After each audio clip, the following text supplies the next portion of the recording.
The Pacific theater during the Second World War was unlike any battlefield soldiers had ever known. The dense, choking jungles of Guadalcanal, New Guinea, and countless other islands created a combat environment where men often fought face to face at distances shorter than a city street. In such a setting, every weapon was tested in conditions far harsher than factory trials or training grounds could predict. Rifles, machine guns, mortars, and artillery shaped the outcomes of battles. Yet, hidden in the shadows of more celebrated arms was a tool the Japanese military never anticipated would appear in their path: the 12-gauge American shotgun. To Japanese planners, the shotgun had no place in modern war. It was a hunting weapon, a tool of farmers and sportsmen, designed for birds and rabbits, not men. Their military manuals analyzed British bolt-action rifles, Soviet submachine guns, and American heavy machine guns, but nowhere did they consider the shotgun as a battlefield implement. That oversight left them unprepared for the close-range devastation that Marines carried with them when they stormed through the Pacific Islands. The Winchester Model 1897 and the Model 1912 were the principal trench guns pressed into service. Both were pump-action shotguns, capable of firing 6 rounds of buckshot in mere seconds. Each shell carried 9 large pellets, spreading into a lethal pattern that made missing nearly impossible in thick vegetation or darkened caves. The Model 97, designed decades earlier by John Browning, lacked a trigger disconnector, which meant a Marine could hold the trigger down and simply pump the action to unleash a rapid storm of buckshot. Its successor, the Model 12, refined the design with smoother operation and greater safety. But both weapons shared one terrifying truth for the Japanese soldier who met them up close: they turned jungle clearings into killing zones. In doctrine, the Imperial Japanese Army had spent years preparing its men to offset American industrial might with spiritual power and aggressive tactics. Their strategy emphasized infiltration under cover of night, followed by bayonet charges meant to overwhelm defenders in the chaos of hand-to-hand fighting. This approach worked against poorly supplied Chinese divisions and stunned British troops in Malaya. Even in the Philippines, American defenders had suffered from these tactics early on. But when Marines on Guadalcanal or Bougainville braced their perimeters with men holding trench guns, the Japanese advantage in close combat collapsed. The very range where they expected to dominate instead became a killing ground.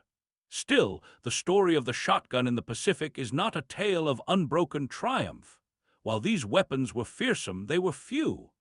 A Marine division was authorized just over 300 shotguns, less than 2% of its small arms. They were often assigned to scouts, engineers, or military police rather than line rifle companies. And the humid air of the Pacific proved nearly as dangerous to the shotgun's paper-hulled ammunition as the enemy did. Yet, for those who carried them, the weapons left a deep impression of both potential and frustration. The first major test of American shotguns in the Pacific came at Guadalcanal in August 1942. When the 1st Marine Division waded ashore, their ranks carried the familiar M1 Garand rifles, Browning machine guns, and a scattering of trench guns. In the days that followed, the Japanese would probe the Marine perimeter again and again, convinced that their night infiltrations and banzai charges would shatter the American defense. They had no idea that among the watchful riflemen stood men with weapons uniquely suited to short, brutal encounters. At the Battle of the Tenaru River, better known to Marines as Alligator Creek, Colonel Ikeki's force launched a reckless night assault against entrenched Marines. Most of the slaughter was carried out by interlocking fields of machine gun fire and 37 canister rounds that tore through Japanese ranks. Shotguns, though rarely mentioned in after-action reports, were there as well, held by point men on jungle patrols, stationed at vulnerable positions in the line. In those moments when Japanese soldiers slipped past the wire, the blast of a trench gun ended fights before they even began. For the men who carried them, the knowledge that 6 shells of buckshot could cover the darkness with deadly certainty brought a kind of grim reassurance. But combat experience quickly revealed the shotgun's Achilles heel.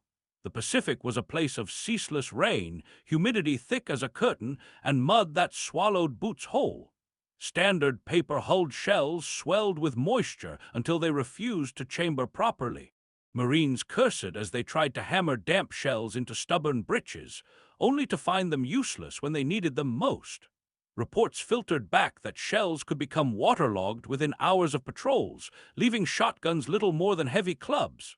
The solution, a brass-cased cartridge known as the M19, would not arrive until 1945, far too late to affect the early campaigns where the weapons could have mattered most. Even so, Marines learned to adapt. They carried shells in waterproof bags, kept them close to their bodies, and rotated them constantly. In night positions, the distinctive sound of a pump action being racked into readiness carried a psychological weight. Japanese soldiers, already conditioned to fear sudden American firepower, sometimes broke off infiltration attempts when they heard that metallic warning in the darkness. The shotgun's value, then, was not just in the wounds it inflicted, but in the dread it inspired. By 1943, as the war moved into New Guinea's unforgiving terrain, the Army requested shotguns based on Marine experience. Dense undergrowth, tangled vines, and ambush-prone trails seemed perfect for the weapon, yet the same environmental problems persisted, magnified by endless rain and river crossings. Soldiers often left shotguns behind in rear positions, reverting to rifles, bars, and Thompsons that performed more reliably. What had promised to be the perfect jungle weapon was revealed as a tool of narrow circumstance, brutally effective at times, but frustratingly limited. As the Pacific Campaign unfolded, the role of the shotgun became clearer. It was never meant to replace the rifle, nor could it compete with the squad's base of fire provided by the Browning automatic rifle. Instead, it emerged as a specialist's weapon, carried by those at the point of greatest danger, scouts moving ahead of the column, sentries guarding the wire, or Marines tasked with flushing enemies from caves and bunkers. In those roles, the weapon's brutality was unmatched. A blast of buckshot in close quarters was not simply lethal. It was overwhelming, leaving no chance for the enemy to recover or counterattack. Training manuals back home reflected this specialized view. By late 1942, the War Department had issued TM-9 285, a technical guide covering not only the Winchester 97 and Model 12, but also the Ithaca 37 and Stevens 520. It outlined tactics for point security, ambush response, and clearing confined spaces. Recruits at Camp Pendleton and Paris Island drilled on rapid-fire techniques, including the fearsome slam fire of the Model 97. In controlled conditions, the shotgun looked like a decisive weapon. On paper, its utility seemed unquestionable, yet combat reality was stubborn. When the Marines returned to the Philippines in 1944, the Sixth Army requested large numbers of shotguns for urban fighting in Manila. House-to-house combat, with its narrow corridors and sudden corners, seemed the ideal setting. In some instances, soldiers reported devastating results. A single shotgun blast could sweep an entire stairwell or blast through a barricaded doorway. But the Japanese defenders adapted quickly. They fortified buildings, set interlocking fields of fire, and placed obstacles that forced Americans to engage at longer distances where rifles and machine guns held the advantage. In such conditions, the shotgun's power was blunted, useful only in brief flashes before giving way to the sustained fire of Thompsons and Garands. On Iwo Jima, 3 Marine divisions carried nearly 1,000 authorized shotguns. But the volcanic ash, the intricate tunnel networks, and the hardened bunkers of the Japanese rendered the weapon almost irrelevant. The battle was dominated by flamethrowers, demolition charges, and combined arms tactics that brought tanks and artillery into play at every stage. Veterans later remembered shotguns more as tools for guard duty or prisoner control than as decisive battlefield instruments. In the black sands of Iwo Jima, fire and explosives carried the day, not scatterguns. The absence of Japanese countermeasures is telling. Unlike flamethrowers, which prompted new defensive tactics, or tanks, which forced the digging of spider holes, the shotgun drew little reaction. Japanese military archives contain no doctrine dedicated to facing the weapon, no special training exercises, no urgent orders to adapt. Their silence spoke volumes. While terrifying in the moment, the shotgun never changed the overall calculus of battle. It remained an instrument of sudden shock, not sustained influence. By the time Marines stormed Okinawa in 1945, the lessons of the shotgun were well established. The 1st and 6th Marine Divisions carried hundreds of them, this time equipped with the long-awaited brass-cased M19 ammunition that finally solved the crippling moisture problem. At last, shells would not swell in the damp, nor jam the action at the moment of crisis. But even with reliable cartridges, the realities of Okinawa's battlefield restricted their role. The Japanese 32nd Army had dug itself into an elaborate system of caves, ridges, and bunkers along the Shuri Line, choosing to bleed the Americans slowly rather than throw away lives in hopeless charges.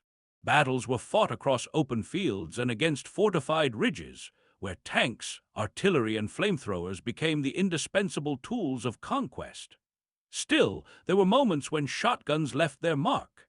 In the final clearing of captured bunkers, or when Japanese soldiers tried to slip back through infiltration routes at night, Marines armed with trench guns delivered abrupt, crushing fire. Military police companies used them to control vast crowds of civilians fleeing the combat zones, a grim duty that required both authority and unmistakable stopping power. But in the grand sweep of Okinawa, the costliest campaign of the Pacific, the shotgun remained on the margins, a supporting player rather than a star. This limited role is reflected in the words of the veterans themselves. Eugene Sledge, whose memoir With the Old Breed remains one of the most vivid accounts of Pacific combat, never once mentioned carrying or even seeing a shotgun in battle. Robert Leckie, in Helmet for My Pillow, likewise omitted them. Thousands of oral histories archived by the Library of Congress rarely reference the weapon at all. When veterans did recall them, it was in narrow circumstances. A sentry standing watch on a jungle trail, or a patrol point man gripping the pump action with nervous anticipation. Their memories confirm what records already suggest: shotguns were present but seldom decisive. And yet, in American memory, the weapon took on an aura larger than life. Post-war films depicted Marines blasting through Japanese caves with trench guns, their thunderous blasts echoing in theaters across the United States. Later, video games and popular histories reinforced the image, cementing the shotgun as an iconic Pacific War weapon. In truth, this was more mythology than fact. The image of the Marine and his shotgun resonated with the American spirit of improvisation, of turning a hunter's tool into a soldier's weapon, but reality told a subtler story. Production figures add another layer to this myth. Winchester produced tens of thousands of Model 97s and Model 12s for government contracts. Stevens, Ithaca, and Remington supplied still more. On paper, the numbers suggest the potential for every Marine squad to carry one, but supply records tell a different story. Most were issued to training camps, guard units, or rear echelon security details. The bulk of the fighting was done, as ever, by rifles, machine guns, mortars, and artillery. The shotgun, for all its cultural impact, rarely stood at the center of combat operations. The true legacy of the shotgun in the Pacific War lies not in the scale of its battlefield impact, but in the lessons it offers about myth, memory, and the gulf between expectation and reality.